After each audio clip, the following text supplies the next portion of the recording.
mwe naye mukimanyi nga bino ebintu biri serious nnyo n'okusinga bwe tulowooza. Mugenda kuba muli awo waliwo ekigenda okutuukawo. Njagala nkutwala empola nzize nga nkugamba nti General Kikofira tabaddeeko smart fa abaali beebaka. Just yayita facing nk'omuntu azanya geemu ya bwongo. Museveni abadde w'amaanyi mu by'amaanyi eby'okuduma. Naye mu bintu ebirimu artwork okumunkubira ku lupapula abadde tabimanyi. Kankutwala empola. Museveni ba propagandist be obudde buno bali uncoordinated. Buli omu ayagala okudefendinga regime naye baduma. Kyakubiri buli omu afuna intero yiye. Bavuga narrative satu. Narrative esooka eri nti Kyagulanyi badde tebamunoonya yayise ku kisaawe. Narrative ey'okubiri Kyagulanyi ayina baakolagana nabo abayerudde ekisaawe n'agenda. Narrative ey'okusatu Kyagulanyi ali mu kabaddi. Wabula narrative ekyasinza okubeera enkulu gwe njagala opeyingira attention yeyokuba nti Robert Kyagulanyi Ssentamu mu kufuluma kwe bakiryalinze ekisaawe kyonna, immigration ne wabanga tewaliwo aliwo. Kati awo njagala tusimba amakanda. Laba yalaba katambika. Mu byonna Museveni byalwana okuzibikira. Alwana kuzibikira kintu ekya nti amajege oba UPDF Robert Kyagulanyi Ssentamu tanagiyingira. Ekyokubiri kyalwana okuzibikira kyekyokusiigira ekifaananyi nti Robert Kyagulanyi Ssentamu talina munene munda gwakolagana naye. Tunula wano ekifaananyi kye badde basinga okusiigira bbanga lyonna kyakuba nti tewaliwo civilian asobola kujjako gavumenti nga talina support mu magye. Eyo narrative babadde bagivuga ebbanga lyonna era nga bakulaga tosobola kubunduukulula gavumenti yonna nga tolina support ya UPDF. Tugende empola. Laba we bagweteeba. Nkugambye bino ebintu biri serious n'okusinga bw'obadde obirowooza. In the end laba bwe bakkiriza nti Robert Kyagulanyi Ssentamu yatuuse okufuluma eggwanga. Bo kennyini kiva mu bo. Mbu yayise ku kisaawe nga kyonna kikiryalinga. Kati kankulage ekikyasinza okutiisa. Mu propaganda wabwe yennyini gwe basiiga bano abantu babanko smart. Bikapere biri mu kwekuba naye tebimanyi. Tunula wano. Kitwale nti Robert Kyagulanyi Ssentamu yafulumye ekisaawe nga waliwo abamuyambyeko. Kiyambaani? Naawe njagala weebuuze. Kikolera Museveni oba kikolera struggle? Omanyi ekitegeeza omuntu okubanga munene ku level eyo nti asobola okutuuka okufuluma eggwanga ne bakiryalinga ekisaawe kyonna ne wabanga tewali amulabye. Kiba kipuruvinga ki? Dee ku video y'omukulembeze gye yakola nga afuluma nga yeebaza the men and women in uniform abajeemera ebiragiro eby'okumukwata ne bamugayidinga w'alina okuyita. Ekyo kikulage butya Robert Kyagulanyi Ssentamu wasensedde UPDF. Ekyokubiri njagala kikusiigira ekifaananyi ekikulu ku butya abantu mu UPDF bosobola n'okuyita ba top generals bwe batakkiriziganya na leadership eriwo. Nagambye bino ebintu biri serious muko, bino biri serious mukko katono. Kati kankutwale wano. Bwe wetegereza obulungi wandiraba Robert Kyagulanyi Ssentamu nga atuuse ku buliri bwa Museveni nga yeebase. Kankuddiremu.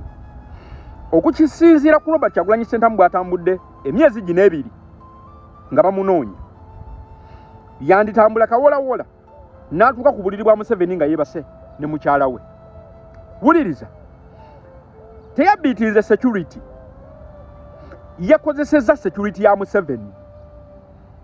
Okusinziira ku bitambula ku propaganda bwennyini gwe basiiga, kiraga ekintu kimu nti Robert Kyagulanyi Ssentamu teyabiitinze security, teyabiitinze intelligence. Gy'osobola okuyita intelligence ekolagana naye. Kanziremu nkugambye bino ebintu biri so fucking serious. Wuliriza wano. Robert Kyagulanyi Ssentamu tubadde tuvuga kikyamu teyabitinze intelligence teyabitinze majje statement entuufu eri nti ab'ebyokwerinda ebitundu 80 ku buli 100 bali mabega wa Robert Kyagulanyi Ssentamu. Wuliriza ebigambo bino nakikubuuzako era njagala nziremu nkikubuuze. Atambula tu okuva Bwayise n'atuuka Gomba ku road block zonna nga tebamukutte. Labayo tubadde tuvuga narrative nkyamu gwe zuukuka. Be fucking serious. Era nze nkugambye ekintu kyonna we Uganda kigenda kutokota. Wuliriza ebigambo bino nze nzakikubuulira. Omanyi nze nagamba wano ku internet ntunula basigadde we batatunudde. Ogwaffe gwa ku studyinga the darkest spot. Tu studyinga spots eziri dark wakati mu kyoyita ekitangaala. Bwe wetegereza obulungi mu bantu mu 7 bayita top abatopinga UPDF bali mu struggle naffe wano. Toddeyo kutambuza narrative nti Kyagulanyi yabitinze security forces. Security forces ziri naffe. Era bwe wetegereza obulungi amawulire agatambula obudde buno waliwo akattu Muhoozi kaalimu ne Museveni. Era if anything happens now togenda kubalabako. Kyendabye kati Muhoozi ne Museveni tebigenda kubeera bizibu byaffe.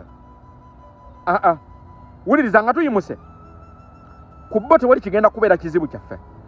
None of them is going to be our problem. Tugenda okubanoonya nga they are dealt with already. Kankudiremu ndowooza ntegere bulungi. Nkugambye Muhoozi ne Museveni tekuli agenda kubeera kizibu kyaffe. Olaba ka group ka SFC konna akafamiremu tewali agenda beera kizibu kyaffe. Abo ojja kubanoonya nga they are dealt with already. Kino kisiga ekifaananyi kimu nti ne within the family eya Museveni yennyini factions ze nakugamba gap ennene ziri mu kuhappeninga. Labayo alaba katambi kano bino ebintu biri fucking serious. Kyagulanyi yasensera dda UPDF. Sina kindi UPDF eri mabega waffe. Labayo ebintu bino webiggwa. Bino ebintu biggwerawa olunaku lwe tugenda okuyimuka awo lwogenda otegeera nti Museveni si kizibu kyo anymore. Lwogenda otegeera nti SFC Muhoozi n'abasigadde they won't be our problem anymore. Tujja na kubalabako. Tuligenda okubanoonya bali luddawa nga sina kindi tebambadde empale za wansi nga bali mu underwear obanga basiraamuse dda balina swigida mu kyenyi. These things are fucking serious. UPDF banyiivu, police banyiivu. It is just a section of a few individuals in majje abadiringa ne Muhoozi. Nkugambye Robert Kyagulanyi Ssentamu okusinziira ku propaganda waabwe yennyini abakuba bw'abanga atuuse ku level eyerula ekisaawe kyonna, then they have all reasons to be fucking scared. Nziremu nkugambye bw'abanga Robert Kyagulanyi Ssentamu ali ku level eyebase ekisaawe kyonna okuyitawo, kitegeeza they have all the reasons to be fucking scared. Ate nnyo sina kindi ajja kukubira serefi nga Museveni ali awo lwojja okakasa. Wuliriza ebigambo bino yeffe abasigadde okuactinga, but as it stands obudde buno akasajja kabalimu goola 3 ku note. Wolan, let's watch the space. Anyooma Kyagulanyi okyayina ebyokukola bingi.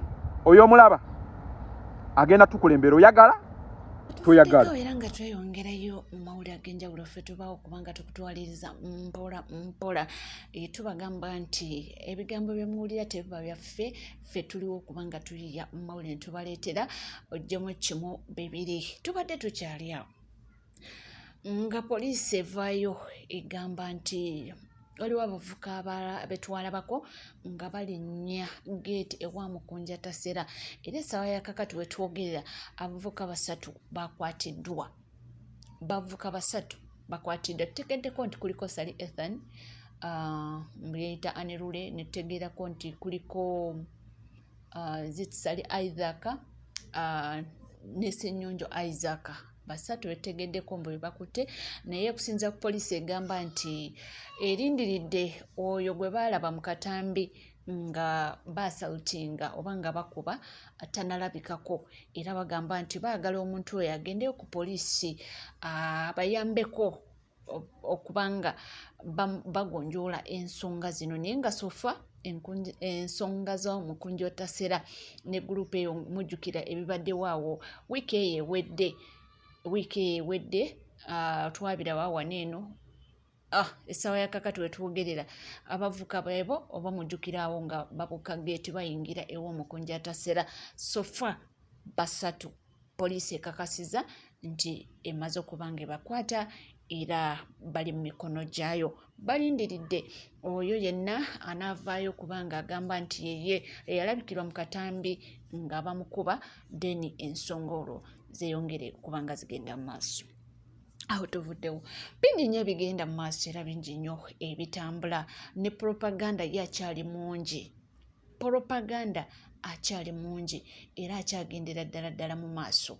Ffe wetuli okuba nga tubikutuusaako buli kimu ebitambula era buli kimu nga we bigenda.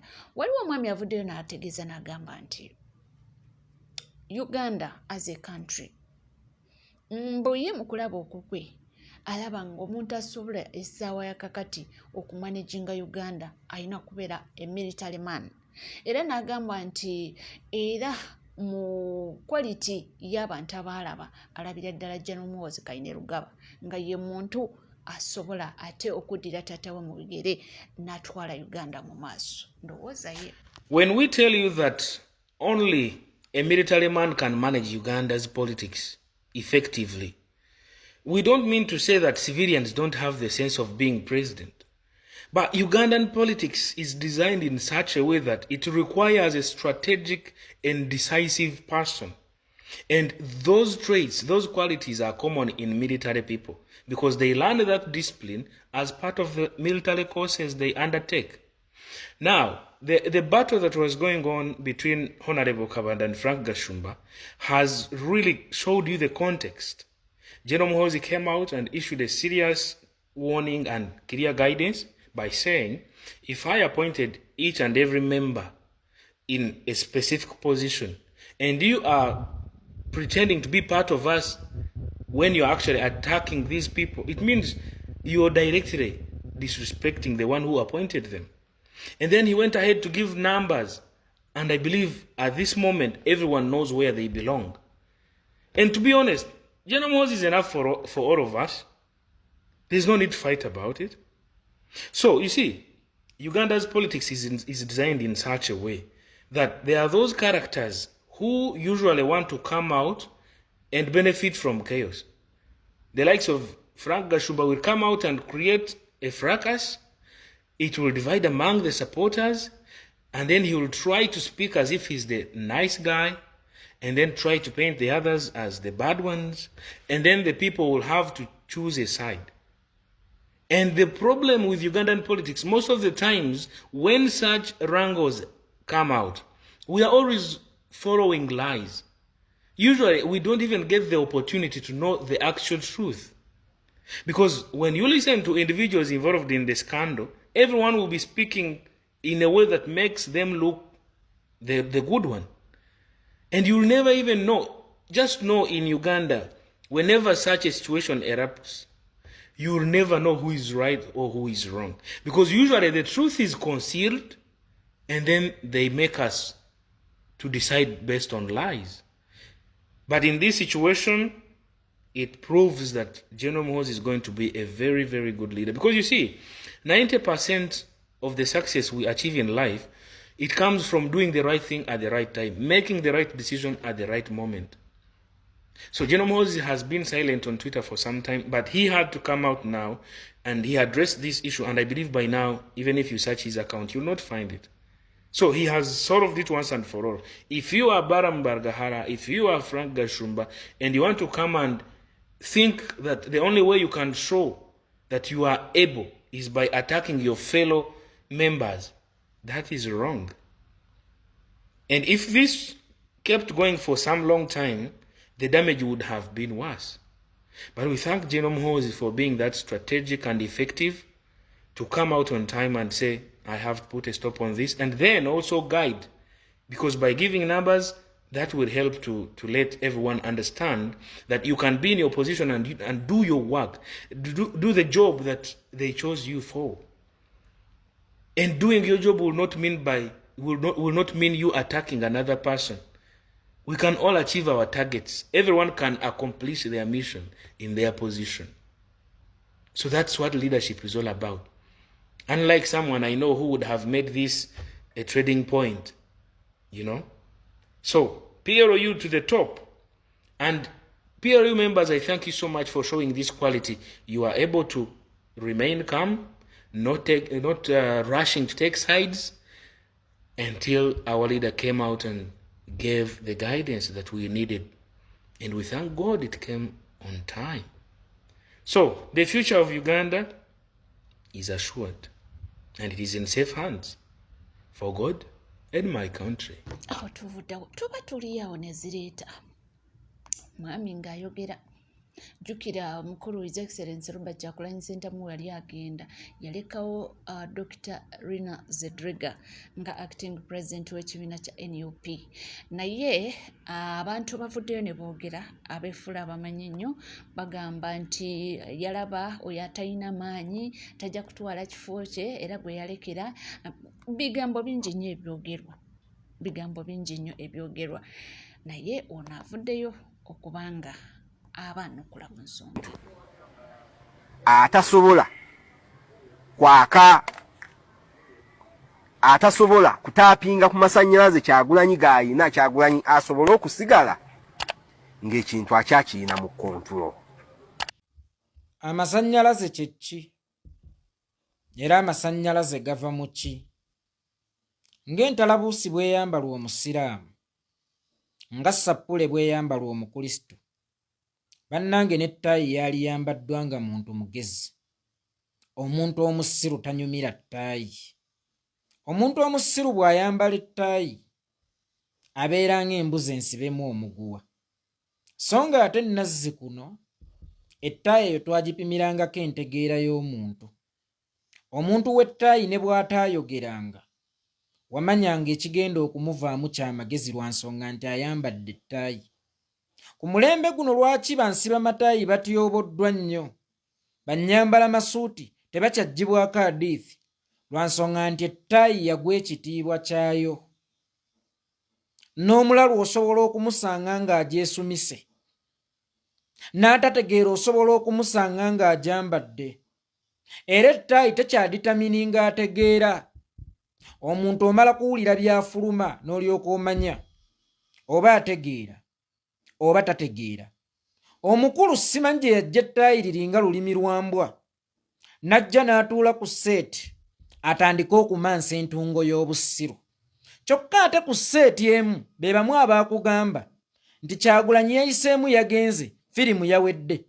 Bw'agenze ku seeti ey'okubiri ye muntu y'omu akunnyonnyola nti Kyagulanyi ensonga lwaki yaleseewo Rina Zedriga n'atalekawo ba Lewis. Kubanga bali b'amaanyi balina amasannyalaze bayinza okumuwamba n'asanga ng'ekintu kye bakitutte. Kalekewo Rina Zedriga atalina maanyi era atalina masannyalaze asobole okusangawo ekintu kye, which is which. Tutwale kyani tuleke kyani? Abantu abo ababiri abali munda mu ggwe, ani mubuyabuya, ani mugezi? Aliwo ayogera ekituufu, aliwo ayogera eky'obusiru. Na bwe kityo baganda bange ne bannyinaze, temuferebwanga ab'amataayi, temukwasanga ab'amataayi zi contract, temulekeranga ab'amataayi abaana bammwe nga mufa, era temulekeranga ab'amataayi ebiraamo byammwe. Ku mulembe guno ettaayi kyambalo kyangu nnyo kyakwambalwa. alimu amagezi n'atalinaamu magezi bonna basobola okwambala ettaayi. Ekyokulabirako ekisookerwako y'ono munnaffe ayambadde ettaayi. Amasannyalaze kye ki? Era amasannyalaze gava mu ki? Bw'otuula awaka n'oyakisa amataala go, bw'otuula ewaka n'ogolola engoye zo, bw'otuula awaka n'onnyogoza ebyokunywa byo, olowooza nti amasannyalaze kitangaala kiri awo just tekirina gye kiva? Amasannyalaze gava mu mazzi. Amasannyalaze g'ebyobufuzi g'oyogerako gwe mu ntegeera y'entono olowooza gava mu ki? Mu ebyo byonna by'omenye Rina Zedriga bye yali oba byali tebikola masannyalaze ga byabufuzi. Oyina ky'onoonya oba oyina CV gy'onoonya ekola amasannyalaze g'ebyobufuzi, etali eyo maama Rina Zedriga gy'alina. Ekyamutuuza awo mu kibiina kya National Unity Platform n'afuuka deputy president kisobola okumufuula the acting president, president we waatali. Ekimu ku nsonga lwaki essaawa eno muwammanta ebisubi n'okulowooza nti mu kaseera kano ekintu kyammwe kyalibadde kyabise, kulowooza nti Kyagulanyi yayina masannyalaze era nga kwe mubalidde timugenda kukozesa amasannyalaze ge mwe musobole okuyisaawo ebyammwe. So nga ate Kyagulanyi teyalina masannyalaze kye kyokka, yayina ebyakola amasannyalaze. Kubanga gwe gano g'olabanga amasannyalaze tegeekola. Nedda, amasannyalaze galina ebigakola. Kubanga weekuumidde ku NCK TV teweerabira kubanga osubscribinga, ringinga that notification bell, sharinga, likinga. Tukyalina amawulire mangi nnyo era nkugamba bugambye nti gwe tuula butuuzikalira nywera buli kiweetaaga okubanga omumanya wano wokka tujja kubanga kikuwa era tujja kubanga tukituusaako mu bujuvu bwakyo. Sigala naffe tofaawo.